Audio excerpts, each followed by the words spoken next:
Hola a todos, bienvenidos a UroConnect, el lugar donde la información fluye de manera sencilla, relajada y directa. Soy Estefanía Celis y en este episodio hablaremos de la vasectomía y los mitos y las dudas más frecuentes que se presentan en consulta o que tienen los pacientes al respecto. Nuestro invitado de hoy es el doctor Alejandro Fernández, urólogo y sexólogo, trabaja en la Clínica de la Mujer y es el jefe de la sección de docencia de la Sociedad Colombiana de Urología. Es uno de los urólogos colombianos con más experiencia en vasectomía y reversión de vasectomía, con más de 480 casos, leí. Un poquitico más, pero ahí vamos bien. En los últimos 10 años con un éxito de 80% en los 85% casos, ¿no? 85% en las medidas. Bienvenido, doctor Fernández, gracias por la invitación, por estar con nosotros en UroConnect. Y lo vamos a agarrar a preguntas porque tenemos muchas preguntas de vasectomía. Buenas noches, Estefanía. Una maravilla que estés liderando este programa de la Sociedad Colombiana de Urología. Estamos muy orgullosos de todo el trabajo y el esfuerzo que estás realizando en todas estas entrevistas con diferentes urólogos del país. Muchas gracias. Esperamos que sea algo muy valioso para todas las personas de la sociedad. Y como siempre les decimos, que pregunten, que nos escriban para que podamos también pues darles gusto en los temas en los que traigamos acá expertos. Entonces, vamos a empezar. Tenemos muchas preguntas que nos han mandado algunas personas. Entonces, la primera sería, en Colombia, ¿qué tantas vasectomías se hacen al año? Nosotros, es un cálculo, y nosotros calculamos, los que trabajamos en esto y los que hemos tratado de revisar la estadística, que se están haciendo entre 47.000 y 52.000 vasectomías año en el país. Profamilia hace más o menos el 40%, pues es de mencionar porque es la entidad más importante del país en esto. Y en el año 21, que es la última información que tenemos, ellos hicieron 19.800 vasectomías. Y ellos hacen el 40%, entonces calculamos que el país está haciendo alrededor de las 47.000 y 50.000, como te dije ahora. ¿Y usted cree que en los últimos años se ha popularizado más este método anticonceptivo? Hay voces que dicen que se vienen haciendo las mismas 50.000. Pero cuando se miran los cálculos exactos, desde el año 2010 a la fecha ha habido un incremento gigantesco y desde el 2017 a la fecha el incremento fue grandísimo.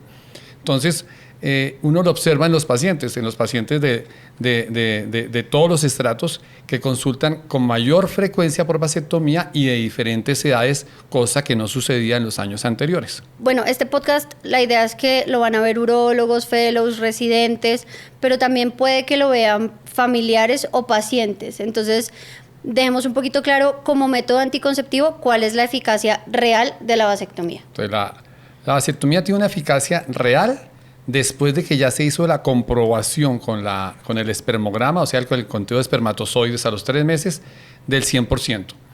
Uno nunca habla en planificación de 100%, uno le tienen prohibido decir eso, porque nada puede ser seguro en esta vida. Entonces se dice 99.9%, que esa es la eficacia después de que el espermograma ya se demostró que está en ceros. ¿Por qué se deja ese 99.9%? Porque se dice que 1 de cada 10.000 pacientes podrían tener una recanalización espontánea. Es una cifra que manejamos, pero que nadie la ha medido en forma real, porque nadie es capaz de hacer un estudio para determinar si la vasectomía falló en 1 de cada 10.000 pacientes. Entonces, casi todas las mediciones hablan de una falla de 1 entre 1.000 a 10.000 casos de vasectomía realizado después de tener el conteo de espermatozoides en 0. Ok, digamos que dentro de la consulta del paciente que llega pidiendo vasectomía, hay muchos escenarios que se pueden presentar, que son los que yo quisiera preguntarle como más específicos, porque uno a veces no sabe qué hacer.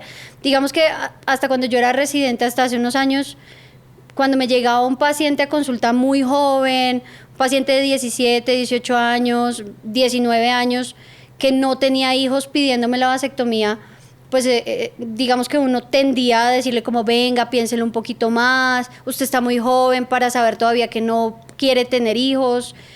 ¿Cómo aborda usted esos pacientes y qué debemos realmente hacer nosotros ante esos pacientes? Entonces, primero, el individuo debe ser mayor de 18 años, o sea, norma, y debe tener una cédula de verdad, no puede llegar con el papelito, la contraseña. Ok. Es una cosa. Segundo, por ley, desde que nos adherimos en la Constitución del 91 a la Carta de Derechos Sexuales y Reproductivos de la Organización Mundial de la Salud, nos suscribimos que no podíamos ser una barrera para la vasectomía.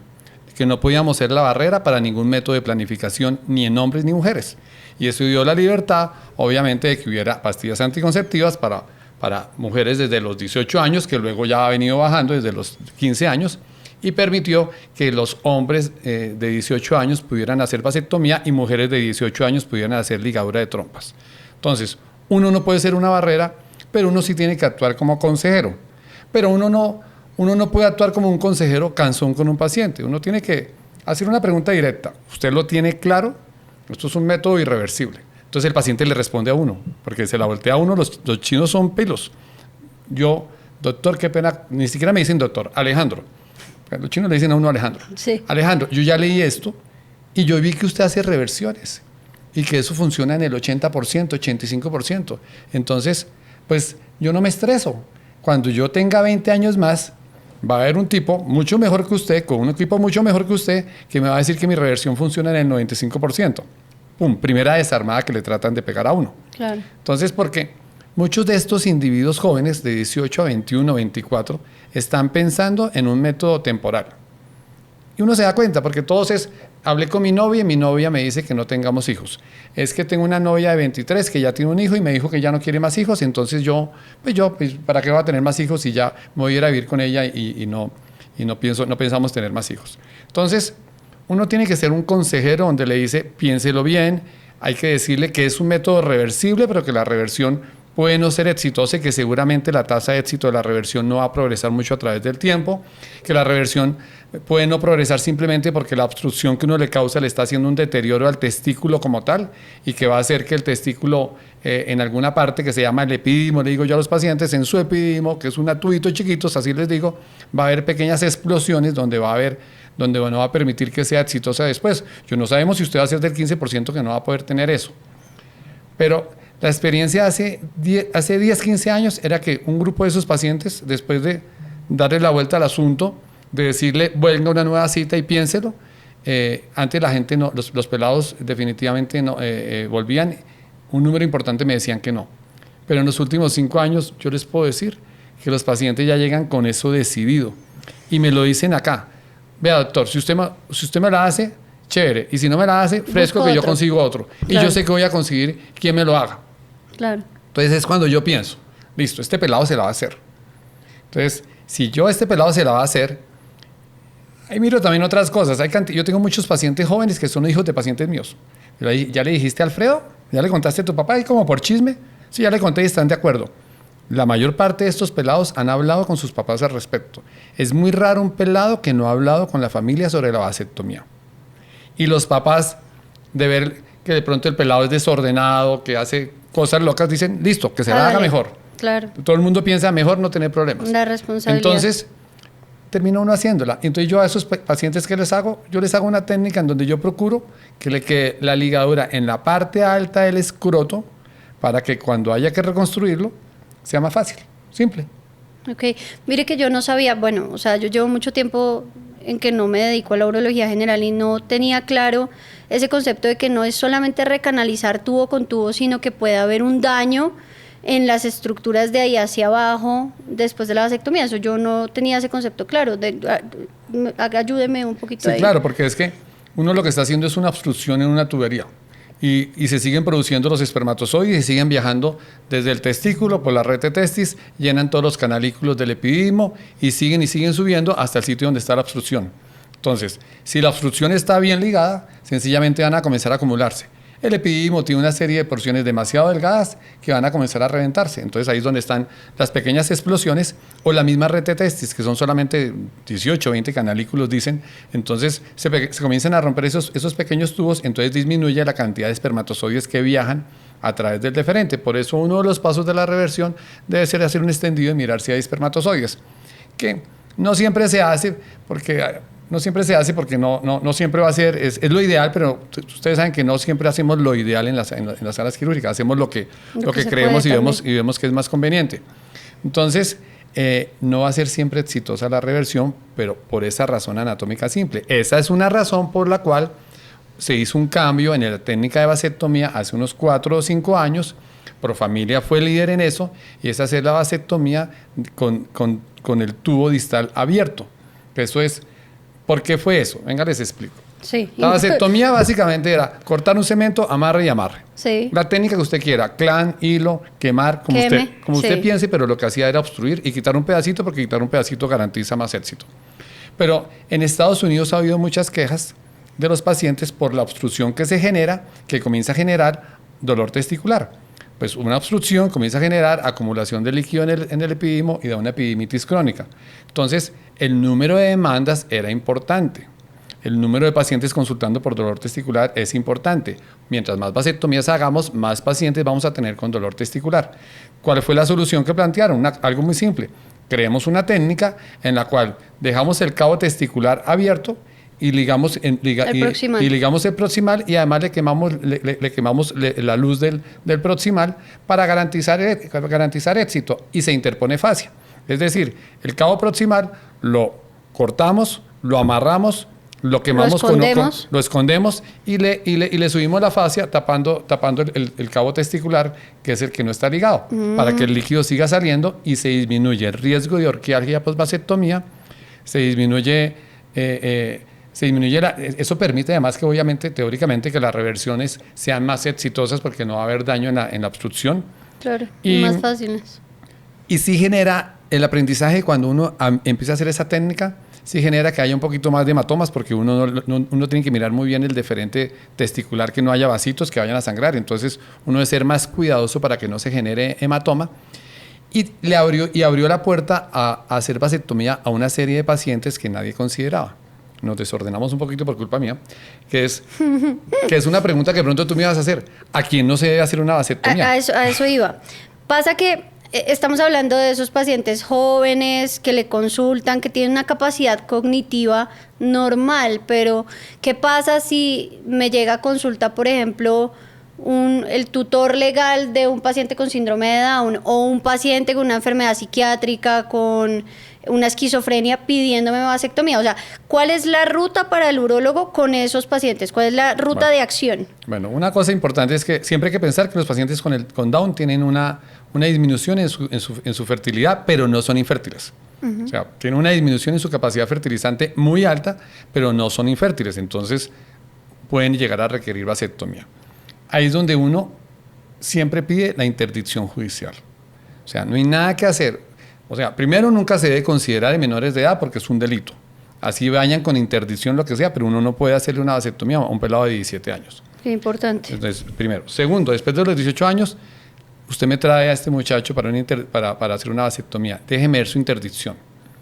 Esta interdicción dice que usted tiene derecho a manejar estas cosas, pero no es específica para la vasectomía. Un paciente me dijo un día, es que yo con esto puedo hacer lo que quiera. Le dije, no. Váyase nuevamente a que el juez diga que usted está autorizado para ordenar una vasectomía. Y si el juez me dice eso, yo se lo hago. Ok. Podría no hacerlo, porque finalmente eso se podría obviar porque tiene la interdicción. Pero es que, yo sé que es ponerle problemas a la gente, pero es que no puede faltar la situación en que llega un hermano de esta persona, 5 años después, murió la persona que era el interdictor, murió, y dice, ¿por qué le hicieron vasectomía? Entonces, se le arma a uno una pelea que uno no tiene que casar. Claro. Nosotros somos urólogos y no abogados. Entonces, tráigame una interdicción donde un juez autorice que yo le hago la vasectomía. Lo mismo para el paciente con un trastorno mental profundo que no es capaz de manejar su situación y que tiene interdicción. Entonces, siempre es mejor tener la interdicción específica. Y digamos que para el del trastorno mental, si no es o sea, ¿tiene que ser algo dicho por un juez o puede ser, por ejemplo, un concepto de psiquiatría? No. O sea, en eso es más difícil, porque el psiquiátrico, ustedes han visto pacientes psiquiátricos, todos nos han tocado pacientes psiquiátricos y están frente a uno y son más cuerdos que cualquiera de nosotros. Sí. Entonces, sencillamente, muchos de esos pacientes yo creo que los hemos operado y no hemos sabido que tenían un trastorno psicótico severo. Sí. Entonces, yo pienso que a muchísimos los operamos sin saber. Yo pienso que son solamente esos pacientes que tienen un trastorno demasiado profundo, que están en una situación de letargo, en los que uno dice, vea, que normalmente ni siquiera llegan solos. Sí. Ni siquiera llegan solos, eso sí hay que pedirles una interdicción. A los otros muy seguramente no, porque esos son pacientes, un paciente polimedicado llega y se sienta frente a ti y te dice, doctora, vengo a hacer una vasectomía. Tú no puedes, soy psiquiátrico y estoy tomando toda esta retahíla de medicamentos. ¿Y por qué se la quiere hacer? Yo no quiero tener hijos. No, pues. No tengo ningún... Pues es una persona totalmente cuerda, no se necesita ningún tipo de interdicción. Ok, listo. Respecto a la cirugía de la reversión, es una pregunta que me hacen los pacientes muy frecuentemente y que, pues para que todos lo sepan, ¿esto lo cubren las EPS o no lo cubren las EPS? Sí lo cubren las EPS porque eso quedó tiene CUPS y todo. La situación es que no hay mucha gente entrenada que sea capaz de hacerlo. Entonces, cuando van a hacerlo, pues realmente no lo pueden hacer. Yo te puedo decir que yo las hago todas privadas, pero ocasionalmente invitan a hospitales públicos o a entidades de seguridad social donde me dicen, Alejandro, ¿quiere venir a hacer una reversión de vasectomía? Entonces, en algunos negocios me pagan una tarifa y en otros sencillamente me dicen, venga, nos ayuda Academia. Y enseña, venga y enseña, y voy y enseño. Doctor, bueno, ya digamos que la parte legal nos queda clara y la parte de las EPS y del sistema de salud, pero ahora, para nosotros en la práctica diaria de urología, ¿cuánto tiempo debemos esperar para hacer el primer espermograma post-vasectomía? Bueno, listo. Entonces, la norma internacional es 20 relaciones, 3 meses. Eso es una norma, un global internacional. Algunos dicen, las guías americanas dicen 2 meses, 12 relaciones. Las guías europeas dicen 3 meses, mínimo 20 también, o sea, están dentro de la internacional. Yo soy práctico, les digo ya, señor, mínimo 3 meses y mínimo 20 relaciones sexuales durante este tiempo. Okay. Porque es una forma de hacer que la persona cuando llegue ya esté el espermograma en cero. Si uno acepta un espermograma de 1 mes y medio, existe una posibilidad de que esté positivo. A esa pregunta iba, o sea, por definición, valor de espermograma para decir azoospermia, ¿tiene que ser 0, 0, 0? Sí, tiene que ser 0. Mira, del punto de vista tácito es 0. Yo, por ejemplo, para mí es 0. Sí. 0 leído en el frotis en fresco con el microscopio, sin centrifugar. Okay. O sea, yo quedo tranquilo cuando está 0. La gente cada vez entiende más las cosas. Entonces, si dice hay 10 espermatozoides por campo, eso quiere decir que debe haber por lo menos 2.000 espermatozoides. Entonces, del punto de vista académico, son menos de 100.000 espermatozoides. Y si están muertos, ya es válida la vasectomía. Okay. Pero entonces es una situación muy difícil, porque tú tienes un paciente que es un paciente que es inteligente y te llega y te dice, uy, doctora, qué pena con usted, pero es que aquí dice que yo tengo 50.000 espermatozoides y ellos dicen que están quietos, pero no dicen que estén muertos. Entonces tú quedas... O sea, inmóviles no vale, muertos. Vale muertos, pero como es tan difícil valorar eso, claro. Entonces yo prefiero que estén ceros. Y 0 es que si a los 3 meses me tiene un conteo de espermatozoides menor a 100.000, que dice que están inmóviles, por favor, se repite este espermograma, dentro de 2 meses siga planificando. Yo me espero al 0. Yo pienso que todos debemos esperarnos al 0. Okay. O sea, las guías americanas pueden decir que menos de 100.000, pero las guías americanas son las guías americanas, pero no nos protegen de los abogados. Claro, de acuerdo. Simple. Sí, 0. Listo. Tengo una pregunta que me hizo una amiga uróloga una vez, me llamó, porque estaba haciendo una vasectomía y no encontró uno de los deferentes. Ahora, el paciente tenía una situación anatómica especial porque le habían hecho aparentemente una orquidopexia en la infancia, pero ¿qué hace uno si no encuentra un deferente? O sea, ¿qué hago? Eso le pasa a uno, a mí me ha pasado muchas veces en mi vida. Yo pensé que era muy infrecuente. No, a mí me ha pasado muchas veces porque es que cuando los que tuvimos que manejar programas de vasectomía donde no hacíamos consulta previa, que hacíamos taller, donde tenía unos 200 personas sentadas al frente y les hablaba de vasectomía y salgan y se programan con el enfermero que está aquí afuera, pues eso tenía que sucederle a uno en varios momentos de la vida. Entonces, cuando uno no ha examinado al paciente, es posible que eso le suceda. Si uno examina al paciente previamente, pues uno ya sabe a qué va, uno ya le interrogó, ya sabe cómo está la historia y probablemente ya va sobre aviso.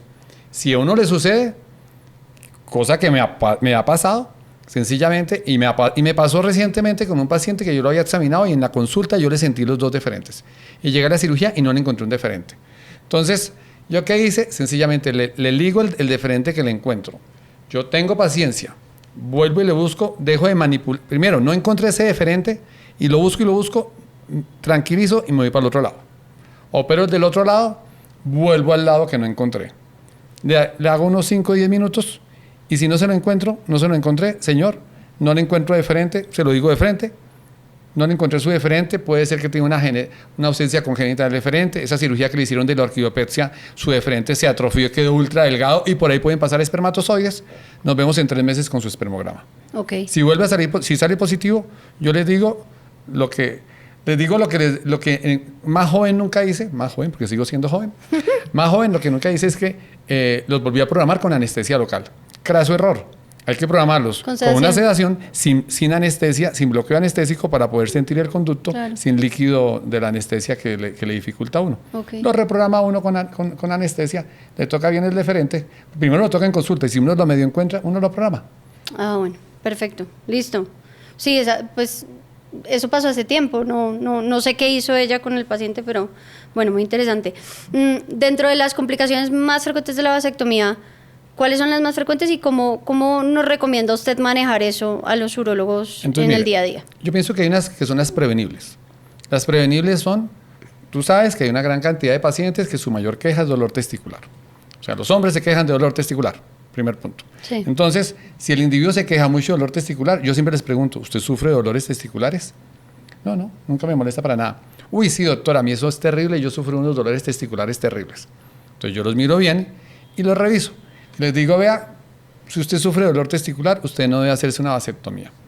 Porque es lógico, si el señor sufre un dolor testicular porque tiene una epididimitis crónica y uno le hace una ligadura, pues le va a empeorar su epididimitis. Simple, o sea, claro, eso no necesita ciencia. Entonces hay que saber decir no a ciertas vasectomías, sobre todo el paciente con dolor testicular. 2, uno también tiene que decirle no. Entonces a esto, perdón, si ese paciente está definitivamente que se quiere hacer una vasectomía, uno tiene que saber hacer vasectomía técnica abierta para no causarle obstrucción. Si uno no le causó obstrucción, pues no hay problema, chévere, el paciente va a seguir fluyendo su líquido espermático a la bolsa. Entonces, si uno sabe hacer esa técnica, hágale la vasectomía porque uno sabe que no se le va a incrementar el dolor testicular. Otra situación en la que yo no hago vasectomía porque creo que se pueden empeorar el dolor son los pacientes que tienen enfermedad reumática. Pacientes con artritis reumatoidea, pacientes con todos estos fenómenos reumáticos que tienen incrementada la cantidad de anticuerpos circulantes en su cuerpo por todo este tipo de cosas, son más susceptibles que en la vasectomía se generen mayor cantidad de anticuerpos antiesperma y puedan generar algún tipo de reacción inflamatoria que lleve a que sus fenómenos reumáticos empeoran. Eso lo he visto y está descrito en la literatura por ahí, en un par de artículos. Entonces yo, pacientes con artritis reumatoidea, con enfermedades reumáticas importantes, yo no les hago vasectomía, les explico por qué. Busquen otro método anticonceptivo. O sea, hay que ser lógicos. Claro. Uno le explica eso al paciente y dice, uy, claro, yo no me lo hago. Pues me pasó con pacientes que llegaban con unas artritis que empeoraron después de la vasectomía. Entonces, esas son las prevenibles. Y ahora están las otras que son básicamente el hematoma. Los hematomas. El hematoma. El hematoma está desde que uno le coloca la anestesia. Bueno, y el manejo del hematoma, ¿cómo los manda usted para la casa? ¿Los manda con suspensorio, con hielo? No, yo los mando, sí, yo pienso que suspensorio, pues yo fui deportista, entonces yo sé que suspensorio no sirve para nada. Entonces yo recomiendo doble pantaloncillo ajustado. Cómprese un pantaloncillo de esos que van a la pierna o que sean bikinis, el clásico bikini, una tanga, taquete que le apriete. Tanguita. Bolsa de gel para meter en el congelador. Cada 2 horas por 20 minutos se coloca su bolsita de gel. Y se coloca su hielo, se toma. Yo soy monotemático, yo le formulo a todo el mundo buscapina con ibuprofeno. ¿Por qué buscapina? Porque uno jaló el peritoneo cuando jaló el deferente. Claro. Entonces todo el mundo queda con la sensación de vacío, el famoso balonazo en las bolas. Eso, los hombres hemos padecido eso y sabemos dónde duele. Entonces los señores de vasectomía quedan con el dolor en el bajo vientre. La buscapina alivia eso. Okay. El ibuprofeno pues alivia la inflamación. Bueno, y les doy Dolex. Yo no había pensado en la buscapina nunca. Sí, no, yo a todos les doy buscapina y eso mejora mucho el posoperatorio. Una cosa que mejora mucho el posoperatorio es, como se dice vulgarmente, llegar desocupado. Ok. Porque es que yo a todos mis pacientes, por favor, tenga una eyaculación, relación sexual preferiblemente la noche anterior al procedimiento. Si tú lo piensas, pues dice, este señor, es que me llegaban pacientes con 20 días, un mes de relaciones sexuales, con esos epidimos llenos, claro, las vesículas seminales llenas. Y uno cuando los iba a operar, uno percibía. Esos pacientes, cuando uno hace muchas vasectomías, los pacientes que se quejan después de dolor testicular y uno les pregunta, eran individuos que no habían tenido relaciones sexuales. Entonces, si uno quiere disminuir la consulta de dolor testicular post-vasectomía, de ese dolor agudo, de esa incomodidad grande, tenga relaciones sexuales la noche anterior al procedimiento y sea muy juicioso con el hielo. Yo a todos les digo, esto es una cirugía que es una cirugía, no hay cirugía chiquita ni grande, pero es una cirugía que amerita cuidado. Usted debe estar por lo menos 48, 72 horas en su casa. A todos les digo, no es de cama, no es de calle. Doble pantaloncillo, se coloca hielo y se pone y se queda en la casa haciendo todas sus cosas del diario. Una última pregunta que le quiero hacer. Me la han hecho pacientes acerca de la relación que hay entre la vasectomía y el aumento en el riesgo de cáncer de próstata. No. O sea, hubo muchos estudios hace 20 años, 10 años tratando de buscar una asociación y no la han podido encontrar. Entonces, la respuesta sigue siendo no hasta la fecha. O sea, hasta la fecha, así el paciente tenga un antecedente familiar o lo que sea, no tendríamos por qué negarle la vasectomía. Exactamente, hasta la fecha. Listo. Bueno, doctor, de verdad yo aprendí una cantidad, muchísimas cosas que no sabía. Me parece importante que dejemos claro para la audiencia que los derechos sexuales y reproductivos en Colombia están protegidos por la Constitución y que nuestro papel en este ámbito definitivamente es asesorar y no crear barreras para los pacientes, no imponer tampoco límites de edad o de número de hijos, pues hasta los 18 años, ¿no? Desde los 18 años, y que debemos promover la vasectomía y autorizar su realización sin costo alguno para los pacientes que nos consulten al respecto. Aprender a evaluar el espermograma, tener muy en cuenta las recomendaciones del doctor en el espermograma posoperatorio, que sean 20 eyaculaciones, mínimo 3 meses, y que el espermograma debe estar en 0 para que tengamos la mayor seguridad. Entonces, sus mensajes como finales acerca de la vasectomía para sus compañeros urólogos, ¿cuáles serían? Tú lo has dicho, no hay que ser barrera, hay que asesorar bien, hay que hacerla practicando. Uno debe hacerla como la sabe hacer y no complicarse. Que la técnica ideal es la del I, sí, porque es la más fácil, se mecanizó. Pero yo tengo amigos que no les gusta hacer LI y la hacen. Perfecto, como la sepa hacer, como le guste hacer. Segundo, que tenga en cuenta siempre esos pequeños detalles para hacer que el postoperatorio sea más tranquilo, desde lo que se estaba comentando de la relación sexual previa, darles confianza al paciente en que es un método realmente fiable, en que no se aceleren en hacer el espermograma, porque eso lo único que va a condicionar es angustia del paciente. Ansiedad.